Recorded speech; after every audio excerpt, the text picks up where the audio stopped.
Comment créer une société en Estonie? C'est la question à laquelle je vais répondre dans cette vidéo. C'est une question qu'on me pose très souvent parce qu'il y a beaucoup d'informations contradictoires sur le sujet sur Internet. Il y a un peu de tout et de n'importe quoi qui est dit. Donc j'ai voulu faire la vidéo la plus claire, la plus concise possible sur le sujet, basée sur mon expérience personnelle parce que j'ai moi-même une société en Estonie depuis quelques années maintenant. Donc je connais les différentes étapes par lesquelles il faut passer. Donc je vais tout te montrer directement sur mon ordinateur et à la fin de la vidéo, je te donnerai notamment des informations qu'il est difficile en fait de trouver ailleurs. Il y a des erreurs qu'il faut absolument pas faire et je vais t'en parler. Si tu fais ces erreurs, ça risque de te coûter très cher et il y a beaucoup d'entrepreneurs qui les font. Donc reste bien attentif, regarde bien la vidéo jusqu'au bout. Petit avertissement quand même si tout ça est basé sur mon expérience personnelle et que j'ai fait le travail le plus proprement possible, je ne suis pas avocat, je ne suis pas fiscaliste, donc va voir un spécialiste si tu veux des conseils adaptés à ta situation et si tu veux des informations les plus précises possibles, même si, encore une fois, j'ai essayé de faire le meilleur travail possible. Juste avant de te parler de tout ça, je t'invite à mettre un gros pouce sous cette vidéo, ça me permettra de savoir que ce genre de sujet te plaît.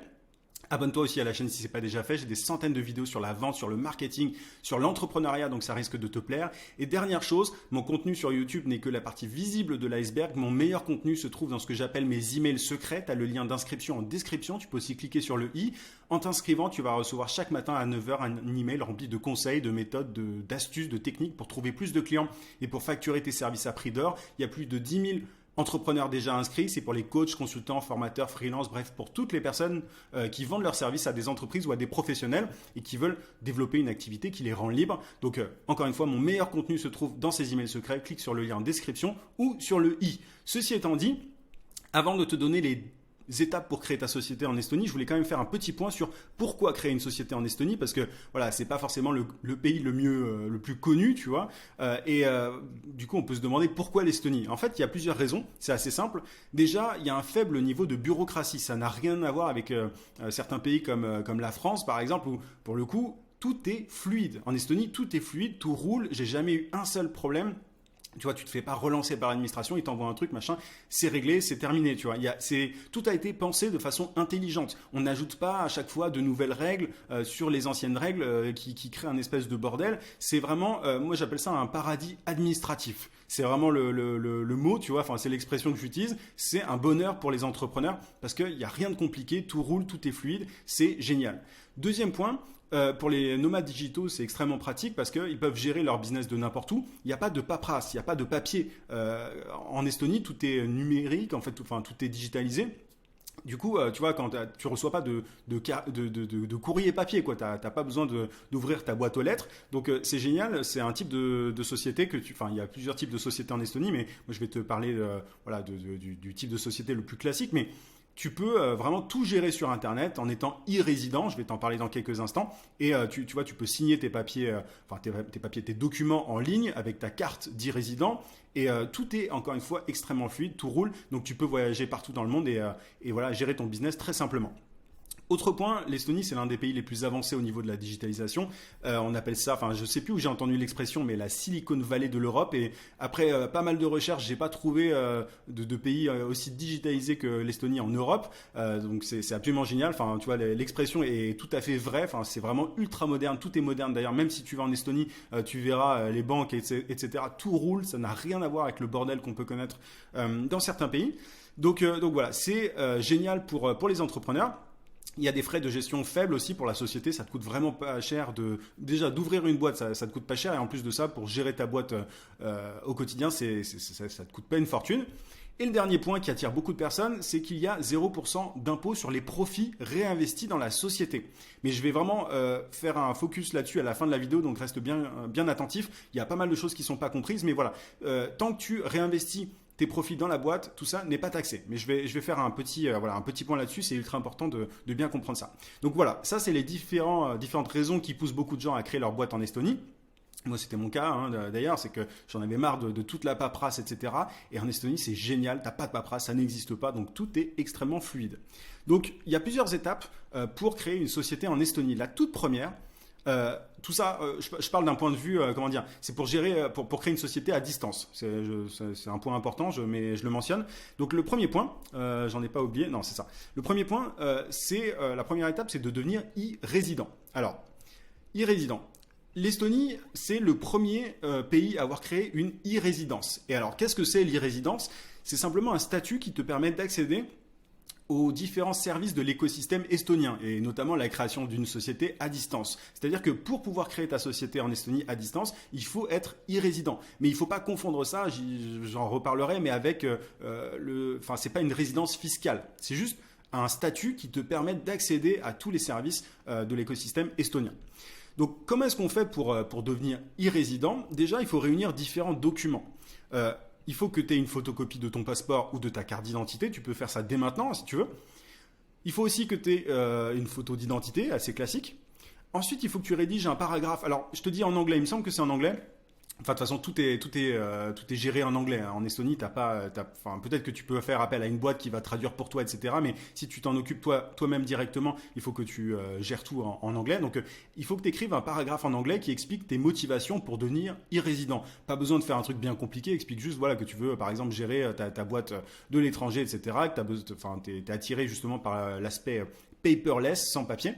Et il faut que tu réunisses aussi 120 euros pour payer les frais simplement pour créer la boîte. Donc tu vois, tu n'as pas grand-chose à réunir. Il faut juste que tu réunisses ces différents documents et l'argent. Bon, l'argent, il est sur ton compte en banque, hein, bien sûr. Ensuite, il faut aller sur ce lien-là. Je te mettrai tous les liens en description. Et ensuite, derrière, il suffit de suivre les différentes instructions. Tu vas soumettre ta candidature. Et il faut savoir que ça prend 30 minutes environ si tu as tous les documents. Moi, ça m'a pris vraiment 30 minutes à tout casser, voire un peu moins, je crois. Et il faut que tu choisisses aussi, lorsque tu suis la procédure, le lieu où tu recevras ta carte d'e-résident. Donc, encore une fois, ta carte d'e-résident, c'est la carte qu'il te faut pour pouvoir ensuite créer ta société facilement en Estonie. Donc il faut que tu choisisses le lieu. Moi, c'était à l'ambassade d'Estonie à Paris. Donc voilà, il y a plusieurs endroits, il me semble, et ils te donnent la possibilité de te rendre dans différents endroits. Donc il faut que tu choisisses ça. Ensuite, il faut que tu attendes l'approbation de ta candidature. Ça peut prendre 30 jours et un email te sera envoyé pour t'inviter à chercher ta carte quelques semaines plus tard. Donc voilà, ils approuvent ta candidature et ensuite ils te donnent une date pour aller chercher ta carte dans le lieu que tu as choisi en amont. Ensuite, il s'agit juste d'aller chercher ta carte. Tu dois la récupérer dans les 6 mois après la prise de rendez-vous et on te donnera donc ton kit d'e-résident avec notamment ta carte, tes codes PIN et une clé pour connecter ta carte à ton ordinateur. Alors là, moi, je l'ai pas là, mais l'idée, en fait, il te donne juste une carte avec une espèce de clé USB. Et tu peux connecter la carte avec la clé USB, connecter le tout à ton ordinateur. Et du coup, c'est comme ça que tu pourras gérer toute ta société par la suite. Tu pourras signer tes différents documents comme ça. Et de temps en temps, on te demandera si tu veux te connecter notamment au portail en fait de l'administration estonienne, il faudra avoir ta carte d'e-résident. Bref, tu verras ça au fur et à mesure. Mais donc, tu vas chercher ta carte et une fois que tu as ta carte, une fois que tu es devenu e-résident et que tu as ta carte, tu vas pouvoir choisir un prestataire pour t'aider dans les démarches. Moi, je t'invite pas à tout faire par toi-même. Il y a des boîtes qui sont vraiment géniales qui propose de s'occuper de tout pour toi, de créer la boîte et de gérer ta compta après, parce que forcément, il faut un comptable par la suite. Donc, je t'ai sélectionné quelques boîtes assez connues en Estonie. Moi, je suis passé notamment par Xolo, qui est vraiment top. Donc, tu peux regarder directement ce qu'il te propose. Tout ça est en anglais, hein. Je te préviens, si tu ne maîtrises pas l'anglais, ça ne sert à rien de créer sa boîte en Estonie. Il faut quand même maîtriser un minimum l'anglais. Donc, ils te promettent simplement, tu vois, de lancer ta boîte rapidement, simplement. Le type de boîte dont je parle, c'est les compagnies OU. Alors, je sais plus comment est-ce que ça se prononce, mais c'est OU. Et avec les 2 petits points. Et donc, ils t'aident à créer ta boîte, à gérer ta paperasse, etc. Enfin, encore une fois, c'est pas de la paperasse, mais ils font les quelques actions administratives qu'ils sont censés faire, mais c'est vraiment pas bien lourd. Donc, t'as Xolo. Tu as aussi Magrat. Alors là, ils m'ont mis une petite pop-up. Mais donc pareil, hein, ils t'aident à créer ta boîte. Donc ça, il faut vraiment que tu sois e-résident d'abord, parce que ça facilite le tout. Donc tu as Magrat, je te laisse regarder les informations. Ils ont des prix plus ou moins similaires. Tu as aussi Sunny Business, donc qui est aussi une boîte qui te permet, voilà, encore une fois, il t'aide à enregistrer ta boîte en Estonie et ensuite, ça devient tes comptables, hein, tout simplement. Donc, tu as ces différentes boîtes et si tu veux aller plus loin, si tu veux fouiller un petit peu, tu as carrément la marketplace des e-résidents où tu peux trouver différentes boîtes qui sont approuvées, entre guillemets, enfin, c'est pas officiel, c'est des boîtes privées. mais qui sont un peu sur le hub, qui sont connus dans l'écosystème estonien. Donc, tu as toutes ces boîtes-là et tu peux regarder tu vois, en fonction des services, si tu veux, compagnie establishment and management, par exemple, tu peux cocher différentes cases. Et là, moi, je t'ai donné, voilà, les quelques liens que je t'ai donnés précédemment, ce sont les boîtes les mieux notées. Moi, je suis passé par Xolo, qui était très bien. J'étais très content du service offert par Xolo. Donc, voilà pour le choix du prestataire. Il faut réunir, en fait, il faut savoir que ça te coûte, selon les prestataires, entre 30 euros et 150 euros mensuels pour la gestion simplement de ta boîte. Donc, choisis un prestataire pour t'aider dans les démarches. Ensuite, tu peux simplement enclencher le tout avec ce prestataire que tu auras choisi. Donc, il va t'aider à créer ta société, ton prestataire s'en occupe. Il y a des frais pour créer sa boîte, c'est 265 euros environ, ça peut changer à l'avenir, et plus le tarif évidemment du prestataire. Mais encore une fois, c'est vraiment pas grand chose par rapport à ce que tu peux payer dans d'autres pays. Et t'as pas besoin d'aller en Estonie si tu es irrésident. Si t'es pas irrésident, là c'est un peu plus compliqué, il faut s'y rendre et tout. Mais là, si tu suis les différentes étapes que je te donne, t'as pas besoin de te rendre en Estonie, donc c'est très pratique. Et ensuite, ton prestataire va te demander de connecter, enfin de choisir une banque, etc. Et alors, tu as deux possibilités. Soit tu utilises Wise, la banque Wise, et dans ce cas-là, tu n'as pas besoin de te déplacer. Donc Wise, tu sais, c'est très connu, hein, c'était TransferWise avant que ça s'appelait. Donc c'est une banque en ligne, tu vois qu'il faut avoir un compte business pour pouvoir évidemment faire du business. Donc tu peux, si tu veux pas te déplacer en Estonie, tu peux choisir Wise, et tu as notamment Xolo qui permet, enfin les autres je sais pas exactement parce que je suis pas j'ai pas fait appel à d'autres prestataires que Xolo, mais Xolo, ils autorisent en tout cas d'utiliser Wise sans problème et tu n'as pas besoin de te déplacer.